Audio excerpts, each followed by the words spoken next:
नमस्कार मित्रों, स्वागत है प्रेरणादायक कहानियों से क्रांति उत्पन्न करने वाले आपके अपने YouTube channel Buddha the art of life में। किसी गांव में एक बहुत ही ज्ञानी पंडित रहता था। एक दिन वह अपने बचपन के दोस्त से मिलने के लिए दूसरे गांव में जा रहा था। उसका वह दोस्त बचपन से ही गूंगा और एक पैर से अपाहिज था। उस पंडित के गांव से उसके दोस्त का घर काफी दूर था। वहां जाने के लिए बीच बीच में कई सारे छोटे छोटे गांव पड़ते थे। पंडित रास्ते में अपनी धुन में चला जा रहा था। चलते चलते उसकी मुलाकात एक व्यक्ति से होती है। वह भी पंडित के साथ चलने लगता है। उस आदमी को देखकर पंडित बहुत खुश हो जाता है। उसने सोचा, चलो अच्छा हुआ, साथ साथ चलने से उसका सफर आसानी से कट जाएगा। बात की शुरुआत करने के लिए उस पंडित ने उस व्यक्ति से उसका नाम पूछा तो उसने अपना नाम धर्मराज बताया। पंडित को यह नाम कुछ अजीब सा लगा, लेकिन उसने नाम के विषय में कुछ और पूछना उचित नहीं समझा। दोनों धीरे धीरे साथ में चल रहे थे। तभी रास्ते में एक गांव आता है। गांव का प्रवेश द्वार आते ही धर्मराज ने पंडित से कहा, तुम आगे चलो, मुझे इस गांव में एक काम है, मैं तुमसे आगे मिलता हूं। पंडित ने कहा, ठीक है। वह आगे रिश्ते में चल देता है। कुछ देर बाद उस गांव में खबर फैली कि एक व्यक्ति को सांड ने अपनी सींग में फंसाकर मार दिया है। जैसे ही सांड ने उस व्यक्ति को मारा, ठीक कुछ ही देर में धर्मराज पंडित के पास आ गया। फिर दोनों चलना शुरू कर देते हैं और चलते चलते एक दूसरे गांव के द्वार पर पहुंच जाते हैं। उस गांव के बाहर एक बड़ा और विशाल मंदिर बना हुआ था। वहां पर आराम करने की सुविधा काफी बढ़िया लग रही थी। पंडित के दोस्त का घर अभी वहां से बहुत दूर था और रात भी होने वाली थी। तो पंडित ने धर्मराज से कहा, रात होने वाली है, पूरे दिन चलते चलते थक भी चुके हैं और भूख भी लग रही है, तो यहाँ पर भोजन करके यहीं पर हम विश्राम कर लेते हैं। फिर सुबह के समय आराम से आगे की यात्रा जारी करेंगे। धर्मराज ने कहा, ठीक है, मुझे इस गांव में किसी को कुछ जरूरी सामान देने जाना है। तुम भोजन करके आराम करो, मैं बाद में आकर भोजन कर लूंगा। इतना कहकर वह वहां से चला जाता है, लेकिन उसके जाते ही कुछ ही देर बाद धुआं उठता हुआ दिखाई देता है और देखते ही देखते पूरे गांव में आग लग जाती है। पंडित ने हैरानी से सोचा कि यह धर्मराज जहां भी जाता है वहां कोई ना कोई अनहोनी जरूर हो जाती है। कुछ तो गड़बड़ है इस व्यक्ति में। लेकिन पंडित ने रात्रि में धर्मराज से कुछ भी पूछना उचित नहीं समझा। सुबह होते ही दोनों फिर से अपनी यात्रा शुरू कर देते हैं। कुछ देर चलने के बाद रास्ते में फिर से एक गांव आता है। धर्मराज ने फिर पंडित से कहा, आप आगे चलिए, मुझे इस गांव में अपने मित्र से मिलने जाना है। मैं अपने दोस्त से मिलने के बाद आगे रास्ते में मिलूंगा। यह कहकर धर्मराज वहां से चला गया। लेकिन पंडित इस बार आगे नहीं गया। वहीं खड़ा होकर धर्मराज को देखता रहा कि वह कहां जा रहा है और क्या करता है। तभी थोड़ी देर बाद लोगों की आवाज सुनाई देने लगी कि एक व्यक्ति को सांप ने काट लिया है और उसकी मृत्यु हो गई है। ठीक उसी समय धर्मराज फिर पंडित के पास पहुंच गया, लेकिन इस बार पंडित से रहा नहीं गया और उसने धर्मराज से पूछ ही लिया कि तुम जिस भी गांव में जाते हो वहां कोई ना कोई अनहोनी जरूर हो जाती है। क्या तुम मुझे बता सकते हो यह ऐसा क्यों हो रहा है? धर्मराज ने कहा, पंडित जी, आप तो मुझे बहुत ज्ञानी मालूम पड़े थे, इसीलिए मैं आपके साथ चलने लगा था, क्योंकि ज्ञानियों का साथ बहुत अच्छा होता है। परंतु आप अभी तक समझ नहीं पाए कि मैं कौन हूं। पंडित ने कहा, मैं समझ गया हूं, लेकिन मुझे कुछ शंका है। अगर आप ही अपना उपयुक्त परिचय दे दें तो मेरे लिए आसानी होगी।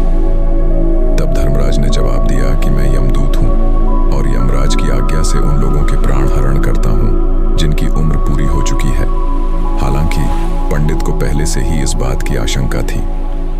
फिर भी धर्मराज के मुंह से ये बातें सुनकर वह घबरा गया। लेकिन वह हिम्मत करके पूछता है कि अगर तुम सच में यमदूत हो तो मुझे बताओ, अगली मृत्यु किसकी है? धर्मराज ने जवाब दिया, अगली मृत्यु तुम्हारे उसी मित्र की है जिससे तुम मिलने जा रहे हो, और उसकी मृत्यु का कारण भी तुम ही बनोगे। ये बात सुनकर पंडित सहम गया और सोच में पड़ गया कि अगर सच में यह धर्मराज यमदूत हुआ तो उसकी बात भी सच होगी और उसके कारण मेरे बचपन के सबसे अच्छे मित्र की मृत्यु हो जाएगी। तो सबसे अच्छा तो यही होगा कि मैं अपने मित्र से मिलने ही ना जाऊं। कम से कम मैं उसकी मृत्यु का कारण तो नहीं बनूंगा। धर्मराज ने मुस्कुराते हुए कहा, तुम जो सोच रहे हो वो सब मुझे पता है, मगर तुम्हारे अपने मित्र से मिलने ना जाने से नियति नहीं बदल जाएगी। तुम्हारे मित्र की मृत्यु तो निश्चित है और वह अगले कुछ ही पलों में घटित होने वाली है। महाकाल के मुंह से ऐसी बातें सुनकर पंडित को झटका लगा, क्योंकि महाकाल ने पंडित के मन की बातें पढ़ ली थी, जो कि एक सामान्य व्यक्ति के लिए संभव नहीं है। अब पंडित को विश्वास हो गया कि यह धर्मराज सचमुच में यमदूत ही है। जब पंडित को यह पूर्ण विश्वास हो गया कि धर्मराज जी यमदूत हैं, तो वह घबरा गया। वह अपने मित्र की मृत्यु का कारण नहीं बनना चाहता था, इसलिए वह पलटकर अपने गांव की तरफ वापस जाने लगा। लेकिन जैसे ही पंडित वापस जाने के लिए मुड़ा, उसने देखा कि उसका मित्र तेजी से उसकी तरफ चला आ रहा है, जो कि पंडित को देखकर अत्यंत प्रसन्न दिखाई पड़ रहा था। अपने मित्र के आने की गति को देखकर पंडित को ऐसा लगा कि जैसे उसका मित्र काफी देर से उसका ही पीछा कर रहा है, लेकिन वह बचपन से ही गूंगा था और एक पैर से लंगड़ा भी था। इसलिए न तो वह पंडित को आवाज देकर रोक पाया था और न ही उस तक पहुंच पा रहा था। लेकिन जैसे ही वह पंडित के पास पहुंचा, अचानक ही जमीन पर गिर पड़ा और उसकी मृत्यु हो गई। पंडित हक्का बक्का होकर धर्मराज की ओर देखने लगा, जैसे कि वह पूछना चाह रहा हो कि आखिर क्या हुआ।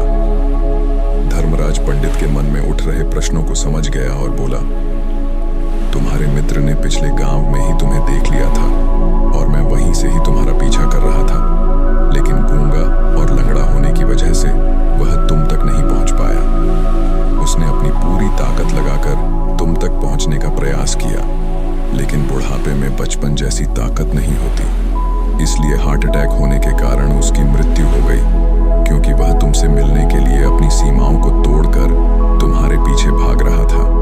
इसलिए अपने मित्र की मृत्यु का कारण भी तुम ही कहलाओगे। अब पंडित को पूर्णतः यह विश्वास हो गया था कि धर्मराज एक यमदूत है और उसका कार्य जीवों के प्राण हरना है। लेकिन पंडित एक ज्ञानी व्यक्ति था।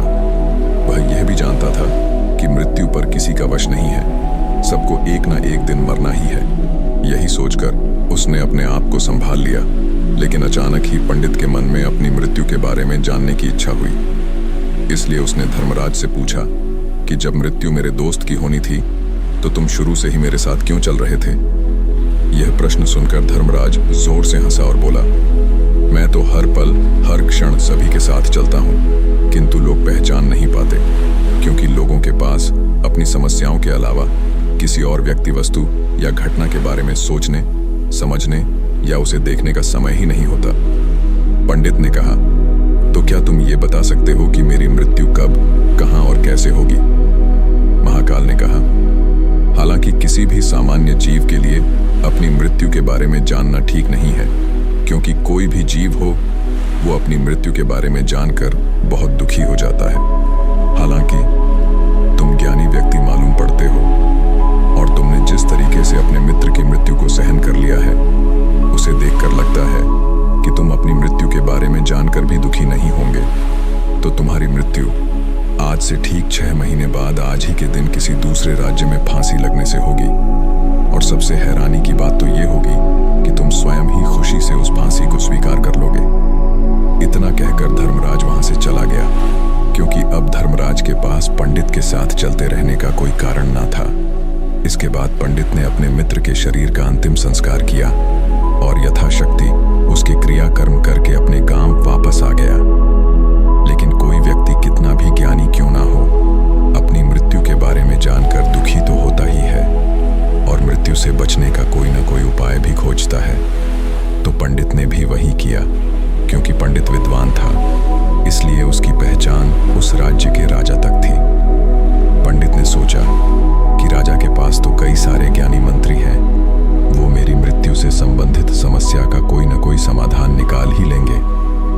पंडित यही सब सोचता हुआ राज दरबार में पहुंच जाता है और राजा से सारी घटना के बारे में बताता है। राजा ने अपने मंत्रियों को सारी समस्या बताई और उनसे सलाह मांगी। अंत में सभी ने विचार विमर्श करके कहा, अगर पंडित की बात सही है तो उसकी मृत्यु भी 6 महीने बाद ही होगी। लेकिन मृत्यु तो तब होगी जब वह किसी दूसरे राज्य में जाएगा। यदि वह किसी किसी दूसरे राज्य में जाए ही ना, तो मृत्यु ही नहीं होगी। मंत्रियों की यह सलाह राजा को भी सही लगी। इसके बाद पंडित के रहने की सारी व्यवस्था महल में ही कर दी गई और राजा के आदेश के बिना उस पंडित से किसी को भी नहीं मिलने दिया जाता था। लेकिन पंडित कहीं भी आ जा सकता था, ताकि पंडित को ये ना लगे कि वो राजा की कैद में है। परंतु पंडित डर के मारे स्वयं ही कहीं आता जाता नहीं था। धीरे धीरे महीने गुजरे गए और पंडित की मृत्यु का समय नजदीक आने लगा और अंततः वह भी दिन आ गया जिस दिन पंडित की मृत्यु होनी थी। तो जिस दिन पंडित की मृत्यु होनी थी, उसकी एक रात पहले पंडित डर के मारे जल्दी ही सो गया, ताकि जल्दी से वह रात बीत जाए और अगला दिन आ जाए, ताकि मृत्यु टल सके।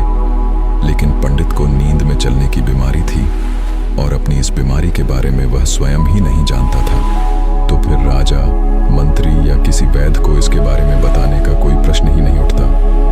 पंडित अपनी मृत्यु को लेकर बहुत चिंतित था। वह पिछले कई दिनों से ठीक है, सो भी नहीं पा रहा था। और नींद में चलने की बीमारी भी तभी होती है जब व्यक्ति ठीक से सो नहीं पा रहा हो। तो उस रात भी पंडित को नींद में चलने का दौरा पड़ा। वह उठा और महल से निकलकर अस्तबल में गया, क्योंकि पंडित राजा का खास मेहमान था। इसीलिए किसी भी पहरेदार ने उसे नहीं रोका और ना ही किसी तरह की कोई पूछताछ की। अस्तबल में पहुंचकर वह सबसे तेज चलने वाले घोड़े की पीठ पर सवार होकर नींद में ही अपने राज्य की सीमा से बाहर दूसरे पड़ोसी राज्य में चला गया। इतना ही नहीं, वह दूसरे राज्य के राजा के महल में पहुंच गया। उस महल के पहरेदारों ने भी उसे नहीं रोका और ना ही कोई पूछताछ की। सभी लोग रात्रि का अंतिम प्रहार होने के कारण गहरी नींद में थे। वह पंडित सीधे राजा के सैन्य कक्ष में पहुंचा, जहां राजा और रानी सो रहे थे। वह पंडित वहीं जाकर सो गया। सुबह हुई तो राजा ने पंडित को रानी के बगल में सोया हुआ देखा तो है बहुत क्रोधित हो गया। राजा ने पंडित को कैद करने का आदेश दे दिया। पंडित गिरफ्तार हो गया, लेकिन पंडित तो भौचक्का था। उसे तो कुछ समझ नहीं आ रहा था कि आखिर वह दूसरे राज्य में और राजा के सैन्य में कैसे पहुंचा। लेकिन वहां उसकी ये सब सुनने वाला कोई नहीं था। राजा ने पंडित को दरबार में पेश करने का आदेश दिया। कुछ देर बाद उस पंडित को दरबार में लाया गया। पंडित को देखते ही राजा इतना आग बबूला हो गया कि उसे फांसी पर चढ़ा देने का हुक्म सुना दिया। फांसी की सजा सुनकर पंडित कांप गया, लेकिन फिर भी थोड़ी सी हिम्मत जुटाकर राजा से बोला, महाराज, मैं नहीं जानता कि मैं राजमहल तक कैसे पहुंचा। मैं यह भी नहीं जानता हूं कि आपके सैन्य कक्ष तक मैं कैसे आया और आपके महल के किसी पहरेदार या सैनिक ने मुझे रोका क्यों नहीं। लेकिन मैं इतना जरूर जानता हूं कि आज मेरी मृत्यु होनी थी और वो होनी भी जा रही है। राजा को यह बात थोड़ी अजीब लगी। उसने पंडित से पूछा, तुम्हें कैसे पता कि आज तुम्हारी मृत्यु होनी है? राजा के इस प्रश्न के जवाब में पंडित ने पिछले 6 महीने का सारा वाकया राजा को सुना दिया और बोला, महाराज, मेरा क्या किसी भी सामान्य व्यक्ति में इतना साहस नहीं कि वह राजा के सैन्य कक्ष में राजा की उपस्थिति में रानी के साथ सो जाए। राजा को पंडित की बात में थोड़ा तर्क दिखाई पड़ा, परंतु उसने सोचा कि यह मृत्यु से बचने के लिए धर्मराज और उसके द्वारा अपनी मृत्यु की भविष्यवाणी की कहानी बना रहा है। इसलिए राजा ने पंडित से कहा, यदि तुम्हारी बात सत्य है और आज ये तुम्हारी मृत्यु का दिन है, जैसा कि यमदूत धर्मराज ने तुमसे कहा था, तो आज तुम्हारी मृत्यु का कारण मैं नहीं बनूंगा। लेकिन यदि तुम्हारी बात झूठी निकली तो निश्चित ही आज तुम्हारी मृत्यु का दिन होगा, क्योंकि जिस राज्य से पंडित आया था उस राज्य का राजा इस राजा का मित्र था। इसलिए इस राजा ने तुरंत अपने कुछ सैनिकों को पड़ोसी राजा के पास भेजकर पंडित की बात की, सत्यता का प्रमाण मांगा। भेजे गए सैनिक शाम तक लौटे और उन्होंने राजा को बताया कि महाराज, पंडित जो कुछ भी कह रहा है वो सब सत्य है। पड़ोसी राज्य के राजा ने पिछले 6 महीने से पंडित के रहने की सारी व्यवस्था अपने ही महल में कर रखी थी। पंडित राजा का खास मेहमान था। कल शाम राजा आखिरी बार पंडित से उसके कक्ष में मिले थे और उसके बाद यह इस राज्य में कैसे पहुंच गया, इसकी जानकारी किसी को भी नहीं है। इसलिए उस राज्य के राजा के अनुसार पंडित को फांसी की सजा देना ठीक नहीं है। लेकिन राजा के सामने एक नई समस्या थी, क्योंकि उसने बिना पूरी बात जाने ही पंडित को फांसी की सजा सुना दी थी। इसीलिए अगर पंडित को फांसी नहीं दी जाती लेकिन अगर राजा की बात का मान रखा जाए तो बेवजह ही एक निर्दोष व्यक्ति की मौत हो जाएगी।